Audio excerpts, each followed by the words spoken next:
খেয়াল করেন দর্শক, কয়েকটা প্রশ্ন আপনাদের সামনে উপস্থাপন করি। প্রথম প্রশ্ন, তারেক রহমান কি লন্ডন থেকে ঢাকার উদ্দেশ্যে রওনা হয়েছেন? বেগম খালেদা জিয়া কি সত্যি ভালো আছেন? তারেক রহমান কি আদৌ ফিরতে পারবেন? তারেক রহমান ফিরলে 48 ঘন্টার জন্যই কি আসছেন? দর্শক, এই প্রশ্নগুলো এখন বিএনপি সহ রাজনৈতিক অঙ্গনের, সেই প্রশ্নগুলো যেগুলো আমি পাচ্ছি বিভিন্ন কর্নার থেকে, সেগুলো আপনাদের সামনে উপস্থাপন করলাম। আপনারা এটার জবাবটা আপনারা নিজেরা খোঁজার চেষ্টা করেন, কারণ এই মুহূর্তে এমন একটা সময় যেখানে অ্যাকচুয়ালি সঠিক সংবাদ দিতে পারবো না। অনেক কিছু জানা থাকলেও বলা সম্ভব না, কারণ বিএনপির পক্ষ থেকে ডাক্তার জাহিদ বারবার অনুরোধ করেছেন যে প্লিজ আপনারা তার এবং রুহুল কবির রিজভীর বাইরে বিএনপি সংক্রান্ত কোনো তথ্য ছড়াবেন না।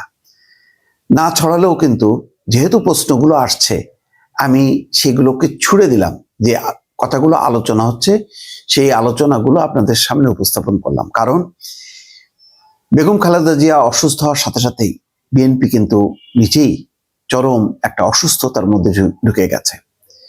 তারা বুঝতে পারছে না রোগটার আসলে ওষুধ কোথায়, অর্থাৎ সমাধানের পথ তারা দেখতে পাচ্ছে না। যেমন একটা আলোচনা যে তারেক রহমান রওনা হয়েছেন, তিনি অল্প সময়ের জন্য দেশে আসবেন, মাকে দেখবেন এবং চলে যাবেন। আরেকটা আলোচনা যে না, তিনি আসলে আদৌ আসতে পারবেন না, জাতীয় এবং আন্তর্জাতিক রাজনৈতিক পরিস্থিতি তাকে আসার সিগন্যাল দেয়নি। তার মানে বুঝতে পারছেন একটা নিরাপত্তা সংক্রান্ত বিষয় আছে, যেখানে বাংলাদেশ সরকার বলেছে যে সর্বোচ্চ নিরাপত্তা দেওয়া হবে, দলও বলেছে শিগগিরই তিনি আসবেন, কিন্তু এখনো পর্যন্ত দল গত রাতেও বলেননি ঠিক কোন ডেটে তিনি আসবেন। তাহলে বুঝতে পারছেন অনিশ্চয়তা কিন্তু আছে। অনিশ্চয়তা যখনই থাকবে তখনই নানা রকম গুজব গুঞ্জন থাকবে। তখন ওই ডাক্তার জাহিদের কথার উপর কেউ বসে থাকবে না, অথবা বিএনপির স্থায়ী কমিটির মিটিংয়ে কি বলা হলো তার জন্য অপেক্ষা করবে না। সবাই যার যার নিজের সূত্র থেকে কথা বের করার চেষ্টা করবে, কারণ অনেকগুলো রাজনৈতিক পরিস্থিতি ইতিমধ্যে ডেভেলপ করেছে। বলা হচ্ছে যে -2 ফর্মুলা, অর্থাৎ আগামীর যে রাজনীতি, সেই রাজনীতিতে বিএনপি থাকবে, কিন্তু থাকবে না বেগম খালেদা জিয়া এবং তার পরিবারের কোনো সদস্য। আগামী রাজনীতিতে আওয়ামী লীগ থাকবে, কিন্তু থাকবে না শেখ হাসিনা জয় সহ তার পরিবারের কোনো সদস্য। নতুন আওয়ামী লীগ, নতুন বিএনপি রাজনীতিতে থাকবে এবং তারা নির্বাচনে অংশ নেবে। সেই নির্বাচন কি তাহলে ফেব্রুয়ারির প্রথমার্ধে অনুষ্ঠিত হবে? সেটাও নিশ্চিত না, হয়তো নির্বাচন পিছিয়ে যেতে পারে। এই কথাগুলো রাজনীতির মাঠে এখন বহুলভাবে প্রচলিত এবং সর্বত্রই কান পাতলেই দেখবেন এই আলোচনাগুলি হচ্ছে। আমি যেগুলি আপনাদের সামনে উপস্থাপন করলাম, আমি খোলাসা করে দিলাম, কারণ যেহেতু আলোচনাগুলো চলছে, সেই আলোচনাগুলো আমি নিয়ে আসলাম আপনাদের সামনে। কোনটা সত্য কোনটা মিথ্যা বা আসলে কি ঘটতে যাচ্ছে সেটা বুঝতে গেলে আরো সময় লাগবে, কিন্তু আলোচনা তো আর থেমে থাকবে না। যার যার মতন করে বোঝার চেষ্টা করছে যে কি হচ্ছে শেষে। এই মুহূর্তে দেখবেন যে দৃশ্যত নির্বাচনের প্রচার অভিযান নেই, গত 2-3 দিন থেকে নেই। যেটা আছে একেবারে খুবই স্বল্প পরিসরে। যেটা এখন আছে নানা রকম আলোচনা, নানা রকম গুজব, নানা রকম বিশ্লেষণ। এখন গুজবটাই বিশ্লেষণ, গুজবটাই আলোচনা, কারণ কোনোটাই আপনি ছুঁড়ে ফেলতে পারছেন না। বাস্তবতা তৈরি হয়েছে কেন? যদি তারেক রহমান সরাসরি চলে আসতেন এবং দলের দায়িত্ব নিতেন, মায়ের দায়িত্ব নিতেন, তাহলে কিন্তু একদম সবকিছু থেমে যেত।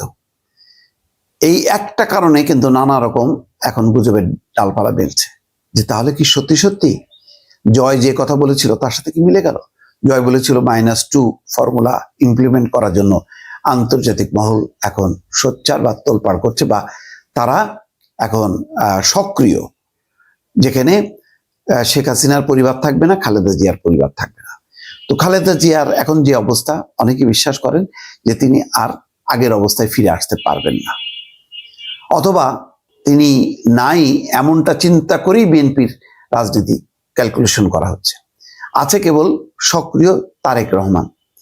এক তারেক রহমানকে যদি আটকে রাখা যায় লন্ডনে, তাহলে ওই -2 ফর্মুলা অটোমেটিক কার্যকর হয়ে যাচ্ছে। কারণ আগেই তো শেখ হাসিনা এবং তার পরিবার নাই। সম্ভাবনা আছে একটা নতুন আওয়ামী লীগ, যেটাকে বলে রিফাইন্ড আওয়ামী লীগ। তো সেই রিফাইন্ড আওয়ামী লীগ এবং বিএনপির নতুন নেতৃত্ব, অথবা বলতে পারেন রিফাইন্ড বিএনপি, তারাই নাকি আগামীতে রাজনীতি করবে, তারাই নির্বাচন করবে।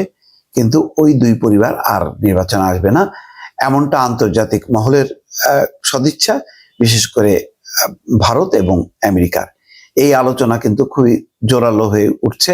বেগম খালেদা জিয়া অসুস্থতা যত বাড়ছে বা তার অবস্থা যত সংকটের দিকে যাচ্ছে এবং তারেক রহমানের আশাটা যত দীর্ঘায়িত হচ্ছে বা অনিশ্চিত হচ্ছে, ততই কিন্তু এই আলোচনাটা আছে এবং চলবে, যতক্ষণ না পর্যন্ত তারেক রহমান দেশের মাটিতে পা রেখে ঘোষণা দেবেন যে আজ থেকে আমি বাংলাদেশে আসলাম এবং থাকবো এবং আগামী রাজনীতিতে আমি অংশ নেব, নির্বাচনে অংশ নেব এবং আমি আর দেশ ছেড়ে বিদেশে যাব না।